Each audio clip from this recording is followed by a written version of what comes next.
Vamos agora ao espírito de profecia, ver o que ele tem a dizer. E lembre-se, aquele senhor mencionou o espírito de profecia. Aquele texto que compara o papado ao camaleão. Mais tarde falaremos sobre isso. Vamos olhar outros textos por enquanto. O papado é exatamente aquilo que a profecia declarou que seria, a apostasia dos últimos tempos. Suas doutrinas não deixam isso claro, Martin? Por acaso, qualquer uma delas foi repudiada por eles? Não. Faz parte de seu comportamento assumir um caráter que melhor ajude a cumprir o seu propósito. Mas, sob a variável aparência do camaleão, ele esconde o veneno da serpente. Foi esse parágrafo que ele mencionou. Não somos obrigados a manter a fé e guardar promessas a hereges, diz o papado.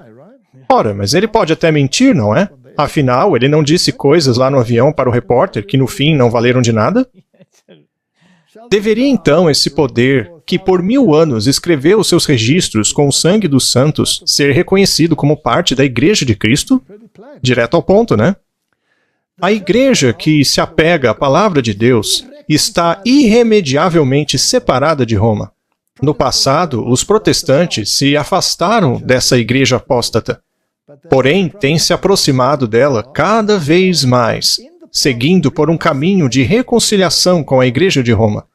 Isso foi retirado da Review and Herald e foi escrito em 1886. O Ryder Brisman disse que escritos como esse devem ficar para trás, serem descartados. Roma nunca muda. Martin, eu queria que eles percebessem que Roma não pode mudar porque ela se considera infalível. Ela não pode mudar sem quebrar toda a sua própria teologia. Os princípios dela não foram alterados em nada. Ela não tem diminuído a distância entre si mesma e os protestantes. Ora, claro que não, porque os protestantes têm feito isso, né? E por qual razão têm os protestantes de hoje feito isso? É a rejeição da verdade bíblica que faz com que os homens se aproximem da infidelidade. É uma igreja em retrocesso que diminui a distância entre si e o papado. E essa é a religião que os protestantes estão começando a olhar com tanto favor e que, eventualmente, será unida ao protestantismo. Nós precisamos de coisas como essa em nossas próprias fileiras? Não, é claro que não.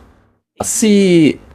Isso aí é uma profecia. Sim, é uma profecia. E tornou-se realidade. Sim, com certeza. E se você torna-se parte do cumprimento desta profecia, você tem que abrir os olhos para ver bem onde está pisando. Correto? Essa união, no entanto, não será efetivada por uma mudança no catolicismo, pois Roma nunca muda. Ela reivindica infalibilidade. É o protestantismo que mudará. A adoção de ideias liberais por parte dele o levará a um ponto onde poderá apertar as mãos do catolicismo. E Martin, se acontece dentro da nossa igreja, então chegou a hora de falar e alertar as pessoas. Se você quer evitar o fogo, então, meu amigo, é bom ficar longe desse tipo de teologia. O povo de Deus é chamado para expor a perversidade do homem do pecado. Neste tempo mesmo em que vivemos, o Senhor chamou o seu povo e deu a eles a mensagem para denunciar a maldade do homem do pecado. E não tornar-se conciliatório com ele em concílios ecumênicos, não é? A gente não precisa ler tudo, mas é suficiente dizer que deve ser mostrado às pessoas o que podem esperar do poder do papado. Portanto, quando as pessoas perguntam pra gente, por que vocês falam tanto sobre isso? Ora, porque é uma questão de vida ou morte. E o pior é ouvir essas contradições de pessoas que conhecem a verdade. Sim. Se alguém está disposto a falar coisas como aquela, que deixe a nossa igreja e se una ao Papa. Sim, torne-se logo um cardeal, como aconteceu com Newman. Ou mesmo, junte-se a qualquer outra denominação, porque o dever da nossa igreja é denunciar a perversidade do homem do pecado. E tem mais. No livro O Evangelismo, diz assim: esse terrível quadro desenhado por João para mostrar o quanto os poderes da terra se entregarão ao mal, deve mostrar àqueles que receberam a verdade o quão perigoso é associar-se a sociedades secretas ou se unir, de alguma forma, àqueles que não guardam os mandamentos de Deus. Ora, Martin, veja só. Mas sabe, a gente podia mostrar imagem após imagem, falando da união entre os protestantes e a maçonaria, contradizendo a palavra de Deus. Mas nós não temos que fazer isso, porque todo mundo já deveria saber. As pessoas podem pesquisar. Mas, de acordo com esta declaração, as sociedades secretas não estão envolvidas nesse grande conflito do Apocalipse? Claro. Outra citação do livro Grande Conflito. O papado que os protestantes estão hoje tão prontos a honrarem é o mesmo que governou o mundo nos dias da Reforma Protestante. Quando homens de Deus se levantaram diante do perigo de perderem suas próprias vidas, a fim de exporem a iniquidade do papado, ele exibiu o mesmo orgulho e arrogância que exibiu diante de reis e príncipes, clamando as prerrogativas de Deus. Seu espírito não é menos cruel e despótico hoje do que quando esmagou a liberdade dos seres humanos e matou os santos do Altíssimo. Eles não negaram essa afirmação? Sim, porque para eles isso aí não passa de velharia. Já não deve mais ser seguido. Não é estranho? Eu me pergunto, o que os jesuítas, que fermentaram todas essas revoluções da história e acabaram com qualquer contradição a eles, diriam sobre essas questões? Eu simplesmente não posso ver nenhuma maneira de a Igreja Romana livrar-se da acusação de idolatria. E é essa religião para a qual os protestantes estão começando a olhar com tanto favor e que, eventualmente, se unirá ao protestantismo. Essa união, no entanto, ocorrerá não por conta de uma mudança no catolicismo, pois Roma nunca muda. Nós já lemos isso antes, mas eu quero enfatizar que esse é o testemunho de Jesus. E a coisa toda é tão evidente. É uma repetição da história. Não há nada de novo debaixo do sol. Já aconteceu no passado e está acontecendo de novo. Não dá para entender como eles dizem que Roma mudou, porque ela não retirou nada do que disse no passado. Os protestantes mudaram. Mais uma citação do Espírito de Profecia. O Senhor falou a mim com uma forte mão e instruiu-me, dizendo-me que eu não deveria andar no caminho de seu povo, dizendo: não chameis de confederação tudo aquilo que o povo chama de confederação. E não temais o que ele teme, nem tampouco vos assombreis. Ao Senhor dos Exércitos, a Ele santificai, e seja Ele o vosso temor, e seja Ele o vosso assombro. À lei e ao testemunho. Se não falarem de acordo com esta palavra, é porque não há luz neles. O mundo não deve ser o nosso critério. Deixe o Senhor trabalhar, que a voz do Senhor seja ouvida. Foi profetizado pelo profeta Isaías que haveria uma confederação de pessoas que se opõem ao testemunho e à lei de Deus. Você gostaria de fazer parte disso, Martin? Não, é claro que não. Não deve haver aliança com os descrentes. Quem está empregado em qualquer departamento da obra por meio da qual o mundo será transformado, não podem fazer aliança com aqueles que não conhecem a verdade. O mundo não conhece o Pai e o Filho, e assim não possuem o discernimento espiritual com relação ao caráter de nossa obra, no que tange ao que devemos fazer e o que não devemos. Devemos obedecer às ordens que vêm de cima. Não devemos ouvir os conselhos ou seguir os planos sugeridos por descrentes. Se você contradizer a palavra de Deus e o espírito de profecia, você é um descrente. Sugestões feitas por aqueles que não conhecem a obra que Deus está fazendo para este tempo irão enfraquecer o poder das instrumentalidades de Deus. Ao aceitar estas sugestões, o conselho de Cristo acaba em nada. Sabe, eu estava aqui pensando. Você acabou de falar que aqueles que contradizem a Bíblia são descrentes. Pode parecer duro, mas é verdade. Sim, é verdade. Porque se você não acredita no que a palavra está dizendo, você é um descrente. Se você não acredita, é isso que é. Mas eles dizem: mas o papado moderno mudou. Eles sempre têm uma desculpa. Precisamos de homens que não se envolvam em confederações secretas.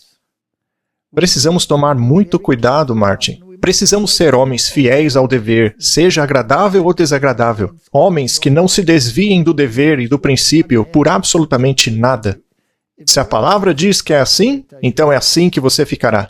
Também temos que tomar cuidado com aquele discurso que está na moda que diz: devemos amar uns aos outros. Correto? Mas veja, nós devemos sim amar uns aos outros. Nós não estamos dizendo aqui que não devemos evangelizar as pessoas que pensam assim. Com certeza, não devemos parar de evangelizar. Claro, essas pessoas precisam ser alcançadas para que possam ser advertidas para sair do sistema. Certo? A palavra de Deus dá o alerta ao perigo iminente. Se não forem avisados, o mundo protestante aprenderá quais são os verdadeiros objetivos de Roma apenas quando for muito tarde para escapar. Roma está silenciosamente crescendo em poder. suas doutrinas estão exercendo sua influência nos corredores legislativos? Não está acontecendo isso mesmo? Sim. O que é aquele evento do café da manhã de oração, além de doutrinas sendo professadas nos corredores legislativos, igrejas e nos corações dos homens? Ela está acumulando as suas maciças estruturas nos secretos recessos nos quais suas antigas perseguições serão repetidas. Sorrateiramente, sem levantar suspeitas, ela está fortalecendo as suas forças para os seus próprios objetivos, quando chegar o tempo de finalmente atacar. Tudo o que Roma deseja é um terreno vantajoso, e isso já está sendo dado a ela. Em breve, veremos e sentiremos quais são os objetivos de Roma. Todo aquele que crer e obedecer à palavra de Deus será então repreendido e perseguido. Aquele senhor está negando todas essas palavras. Sim. Bem, dá para ver isso. Porque como as pessoas vão reagir quando todos disserem, Roma mudou, e você disser, não mudou. Todo mundo vai olhar para você dizendo, o que esse cara está dizendo? Muito bem, vamos ver agora se será esse mesmo caso. Vamos. Esta aqui é uma publicação católica. Ela nos diz que o Papa Francisco e Peter Faber têm espíritos jesuítas iguais. Ou seja, os dois têm a mesma mentalidade. Mas quem foi Peter Faber? Ele foi o cofundador da Ordem dos Jesuítas junto com Inácio de Loyola. As afirmações de Papa Francisco em solidariedade ao pobre, sobre a necessidade da comunidade e do ajuste de foco das energias da igreja para longe do foco nas questões sexuais. Ou seja, Martin, vamos esquecer essa história aí de escândalo sexual. Isso aí já passou. Continuando. Pode parecer chocante para alguns. Esta é uma imagem muito diferente da imagem do papado em tempos recentes. Em Paris, o Faber também encontrou Inácio de Loyola. Ele ensinou Inácio a respeito da filosofia aristoteliana. Você está lembrado que a besta tem o corpo grego, enquanto Inácio formou a espiritualidade de Faber. Sob a guia de Inácio, Faber dominou os exercícios espirituais. Em 1534, ele foi ordenado um padre, e mais tarde, naquele ano, em 15 de agosto, ele e mais 6 homens, incluindo Inácio e Francisco Xavier, fizeram votos como os primeiros membros do que se tornou a Ordem dos Jesuítas. E, segundo o artigo, o Papa Francisco tem a mesma mentalidade dos fundadores da Ordem.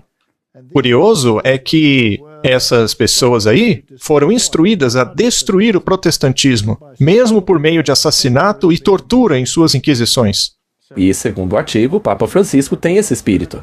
Ele tem o mesmo espírito, mas todos acham que o Papa é um velhinho bonzinho.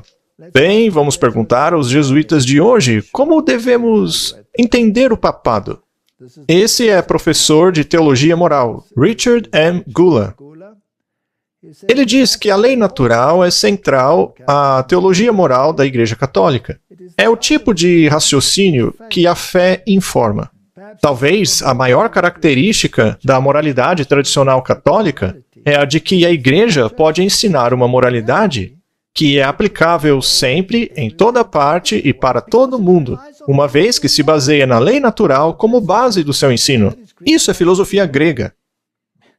A vantagem de se usar a lei natural é que a Igreja mostra grande respeito à bondade humana. O que a Bíblia diz a respeito da bondade humana? Que não há ninguém que faça o bem. A Bíblia diz que o nosso coração é desesperadoramente perverso.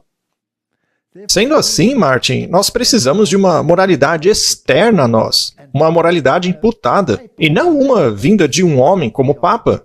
De jeito nenhum. Não é à toa que a teologia deles torna o homem em Deus, como eles mesmos dizem. Continuando, a Igreja também confia na capacidade humana de discernir e escolher o que é certo. Ou seja, praticamente deuses. Essa é uma das primeiras mentiras de Satanás. Exato. Você pode saber o que é certo sozinho, você não precisa de Deus para isso. Além disso, através da lei natural, a Igreja pode direcionar sua discussão e suas alegações sobre a correção ou incorreção de ações específicas para todas as pessoas de boa vontade, e não apenas para aquelas que compartilham suas convicções religiosas. Ou seja, ela se julga juíza de todos. É ela que decide o que é certo e errado, e não Deus. A Igreja continua dizendo: uma das grandes desvantagens de tal abordagem é que ela pode facilmente entregar a moralidade cristã para a filosofia moral, quando crenças religiosas não fizerem de fato uma diferença em alegações morais. O magisterium, ou seja, a hierarquia da Igreja Católica Romana, o Papa e os seus bispos. O magistério recorreu à lei natural como base para seus ensinamentos relacionados a uma sociedade justa, comportamento sexual, prática médica, vida humana, liberdade religiosa e a relação entre moralidade e lei civil. Ou seja, todos os aspectos da vida. Quem decide tudo para você? O magistério. Os líderes da Igreja Católica. Em qualquer caso, o desenvolvimento da tradição da lei natural entre os pensadores cristãos não deve ser tanto às Escrituras quanto à influência da filosofia grega e do direito romano. Eles mesmos admitem. E esse é o pensamento jesuíta. Ora, será que eles mudaram? Isso foi escrito em 89. E contradizem Deus. Esses pecadores estão contradizendo Deus. Continuando. Uma pessoa é sempre obrigada a seguir o julgamento de uma consciência apropriadamente informada. O que deve informar a sua consciência, Martin? Bom, deveria ser a Bíblia e o Espírito Santo. Deveria ser. Mas, de acordo com eles, isso daí cabe ao magistério. Exatamente. A informação ocorre na comunidade ao recorrer a várias fontes de sabedoria moral. Eu me pergunto, sabedoria moral de quem? Na Igreja, o magistério é uma fonte de autoridade moral. Bem, parece que esse magistério tolerou todas as perversidades sexuais dentro da Igreja Católica que viraram manchetes de jornal nas últimas décadas, né? Que coisa triste. Seus ensinamentos são um fator muito importante, embora não exclusivo, na formação da consciência e no julgamento moral de uma pessoa. Recorrer à autoridade faz parte de uma vida responsável. Ao recorrer a uma autoridade, acreditamos que será mais correto sobre essa questão do que a nossa própria vontade, ou a de qualquer outra pessoa a quem podemos recorrer. Mais correto do que o próprio Deus e sua palavra, Martin? Isso não é contradizer a palavra de Deus? Claro que é. O texto-chave para entender uma resposta leal ao ensinamento magisterial está no número 25 da Lumen Gentium. Inacreditável. O que mais eles dizem? Em questões de fé e moral, o bispo fala em nome de Cristo, e os fiéis devem aceitar os seus ensinos e obedecê-los com convicção de alma. Ou seja, o Papa e os seus bispos falam e você obedece. Como se eles fossem Deus. Como se fossem Deus. Essa submissão religiosa da vontade e da mente deve ser demonstrada de maneira especial à autoridade autêntica de ensino do Pontífice Romano, mesmo quando ele não está falando ex cátedra. Agora ele está contradizendo aquele outro cara. Ah, Martin, Roma mudou? Nunca. Esse cara acabou de enfatizar que Roma não mudou. Ela nunca mudou. Continua arrogante e despótica, como sempre foi. Em meu tratamento sobre a formação da consciência, destaquei que o caráter é formado na comunidade. Isso é lei natural, Martin. Então, se uma comunidade decide que deve ter certos traços, e a comunidade toda aceita, então tudo bem. Ou seja, se toda a comunidade de repente aceitasse o canibalismo como normal, então não teria mais problema. Exato. Isso se aplicaria a qualquer outra coisa, como pedofilia, seja lá o que for. Se a maioria passa a aceitar tal coisa, então agora ela é certa, mesmo que contradiga a palavra de Deus. Muito bem. Continuando. Destaquei que o caráter é formado na comunidade ao comprometermos nossa liberdade com um objeto particular de lealdade e, em seguida, ao internalizar as imagens, rituais, tradições, etc., que a comunidade moldou para atribuir significado ligado a esse objeto de lealdade. Isso aí é tão nojento que nem me dá vontade de continuar lendo. O que é esse objeto de lealdade com o qual você se compromete? O Papa. É óbvio. É o Papa? É como ele mencionou na outra parte ali, é o Pontífice Romano. Então vamos chamá-lo de o Santo Padre. Que blasfêmia! Roma mudou? Não mudou. Piorou. Sim, porque agora os protestantes estão dando de mão dadas com ela. E eles leem uma coisa horrorosa dessa e simplesmente jogam debaixo do tapete. Continuando. O que significa consentimento religioso ou submissão da vontade e da mente com relação às coisas morais? Isso aí é puro linguajar jesuíta. Consentimento religioso ou submissão quer dizer que tal esforço e apropriação são motivadas pela convicção de que Jesus comissionou a Igreja para ensinar e que o Espírito guia a Igreja na verdade. Francis A. Sullivan, um eclesiólogo da Universidade Gregoriana em Roma. Ora, Martin, que universidade seria essa? Jesuíta. Jesuíta. É a mãe das universidades. Analisou essa expressão em sua obra magistral, Magisterium, ensinando autoridade na Igreja Católica, e oferece a seguinte declaração resumindo seu significado. Conforme eu entendo, então, dar o requerido obsequium religiosum, ou seja, total submissão obsequiosa. Eu vou fazer o que você disser, acreditar em tudo que você me mandar acreditar. Meu pai. Ao ensinamento do magistério ordinário, significa fazer um esforço honesto e sustentado para superar qualquer opinião contrária que eu possa ter, e alcançar um assentimento sincero da minha mente a esse ensinamento. É como eles disseram, jogue de lado a Bíblia e faça um esforço para desacreditar a Bíblia e aceite o que estes apóstatas ensinam. Ou seja, jogue sua consciência no lixo. Roma mudou? De jeito nenhum. Martin, isso não te irrita? Eu não vou dizer irritado, mas isso me deixa indignado. Sim, o que deixa a gente indignado é que eles estão contradizendo a palavra de Deus. Se você é uma pessoa sincera e está presa nisso, por favor, acorde. Vamos ler mais uma afirmação. Este é o texto oficial do Diretório Catecístico Nacional de 1978, compartilhando a luz da fé. Diz assim: é a tarefa da catequese, ou seja, convencer aquela pessoa que está estudando, obter o assentimento a tudo o que a Igreja ensina, pois a Igreja é o guia indispensável para a completa riqueza do que Jesus ensina. Ao enfrentar questões que dizem respeito à dissidência em relação ao ensino não infalível da Igreja, é importante que o catequista tenha em mente que a presunção está sempre a favor do magistério. Não importa se o que eles digam é ex-cátedra, se não é, não importa. Eles sempre têm razão, só diga amém. Somente um sistema de silogismos rigorosos que não deixam espaço para o elemento pessoal. Ou seja, Martin, você não pode pensar por si mesmo. Apenas aceite. Não questione. É exatamente como era na Idade Média. E é como os jesuítas continuam pensando. Aceite tudo como se fosse um cadáver. Obedeça como um cadáver. É por isso que eles não queriam que as pessoas lessem a Bíblia, para que ninguém desenvolvesse opinião pessoal. Sim, jogue a sua opinião pessoal no lixo, pois isso garante a certeza sobre conhecer e fazer o que Deus exige e permite. Ou seja, obedeça ao Papa e tá tudo certo. Roma mudou? Não. Na verdade, Roma se tornou mais arrogante.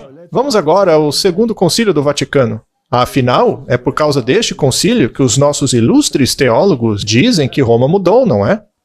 Vamos levantar a pergunta. O Concílio Vaticano II mudou o posicionamento da Igreja Católica estabelecido no Concílio de Trento? Olha, eu já vou dar a resposta. Não. Não? Ora, porque ensina exatamente a mesma coisa. E não podia mudar mesmo, porque eles são infalíveis. É mesmo? Eu esqueci disso. Não se esqueça, eles são infalíveis, Martin. Neste concílio, vemos o Papa sendo carregado como sempre foi. Mas parece que os papas modernos não querem mais isso, porque hoje já não pega muito bem. Então eles o fazem de outro jeito. Às escuras. Às escuras. Às vezes em plena luz mesmo. Enfim, Martin. Os nossos ilustres cavalheiros dizem que Roma mudou. Abandonou a sua teologia ultrapassada. Bem, será mesmo? Vamos perguntar para a própria Roma? Vamos perguntar a Roma. O segundo concílio do Vaticano mudou a doutrina da Igreja Católica e isso aí foi retirado da própria página do Vaticano. Resposta. O Concílio Vaticano II não alterou, nem pretendeu alterar esta doutrina. Foi mal. Ora, Martin, não ria. Eu queria mandar isso daí para aquele adventista. Não adianta. Ele vai deletar. Ele vai deletar porque ele já tem feito isso há décadas. Ele já tem feito isso. Na verdade, a desenvolveu, aprofundou e explicou. E nós acabamos de ler como eles de fato desenvolveram essa doutrina. Pare de pensar e apenas obedeça. Fim de história. Isso foi exatamente o que João 23 disse no início do concílio.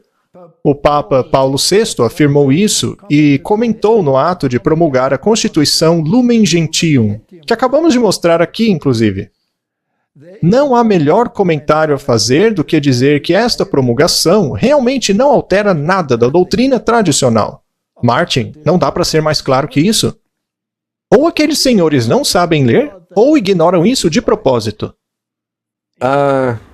E aí, o que você acha? Eu espero que eles não saibam ler. Certa vez, aquele senhor me acusou de chamá-lo de jesuíta. Mas eu nunca fiz isso, porque naquela época eu nem o conhecia. E eu não quero chegar ao ponto de acusá-lo disso, mas me parece que ele está sendo propositalmente ignorante. O que Cristo quis, nós também queremos. O que foi, ainda é. O que a Igreja ensinou ao longo dos séculos, nós também ensinamos. Em termos simples, aquilo que era assumido agora é explícito. Aquilo que era incerto agora está esclarecido. Aquilo que foi meditado, discutido e às vezes debatido, agora está reunido em uma única formulação clara. Olha, eu vou resumir tudo. Nós não mudamos, mas vocês são tão idiotas que vocês mudaram e nem mesmo percebem. E desde o início, Roma disse que os protestantes tinham que mudar, que voltarem para ela. Puxa, perfeito, Martin.